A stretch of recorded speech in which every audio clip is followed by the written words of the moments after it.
penurunan daya beli masyarakat kelas menengah turut berefek pada industri asuransi umum. IAFG Progress mengungkapkan hasil studi sementara terkait dampak penurunan daya beli kelas menengah terhadap industri asuransi umum dan jiwa. Senior Research Associate IAFG Progress, Ibrahim Rohman mengatakan pihaknya menemukan bahwa penurunan daya beli kelas menengah sangat berdampak terhadap industri asuransi umum, sedangkan asuransi jiwa dampaknya tak terlalu besar. Jadi, penurunan daya beli kelas menengah sebesar 4% hingga 5% itu dampaknya ternyata lebih besar ke asuransi umum daripada asuransi jiwa, diungkapnya saat konferensi pers di Jakarta, Selasa 16 Oktober. Ibrahim menerangkan temuan tersebut begitu menarik karena asuransi jiwa memang sangat terklaster ke masyarakat dengan tier pendapatan yang tinggi, sebab premi dari produk-produknya juga terbilang mahal. Dengan demikian, ketika penurunan daya beli dirasakan kelas menengah, industri asuransi jiwa tak begitu terkena dampaknya. Berdasarkan data paparan, penurunan daya beli kelas menengah sebesar 4% hingga 5% akan memberikan dampak negatif terhadap konsumsi sebesar 0,99% hingga 1,24%. Pada akhirnya, akan berdampak negatif terhadap asuransi jiwa sebesar 0,33% hingga 0,41%.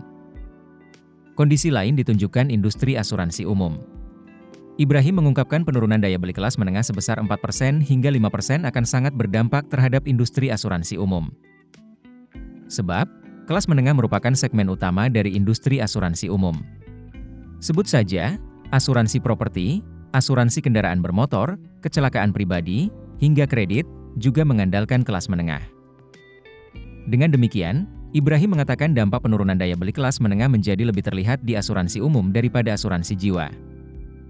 Namun dia bilang bahwa studi tersebut masih bersifat sementara, belum final.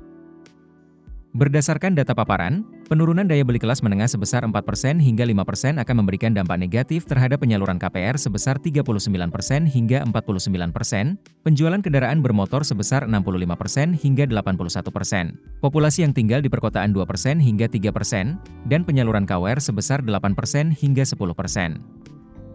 Pada akhirnya, bisa berpengaruh negatif terhadap berbagai lini bisnis asuransi umum, seperti asuransi properti sebesar 5% hingga 6%, asuransi kendaraan bermotor sebesar 6% hingga 7%, asuransi kecelakaan pribadi 12% hingga 15%, dan asuransi kredit sebesar 15% hingga 19%.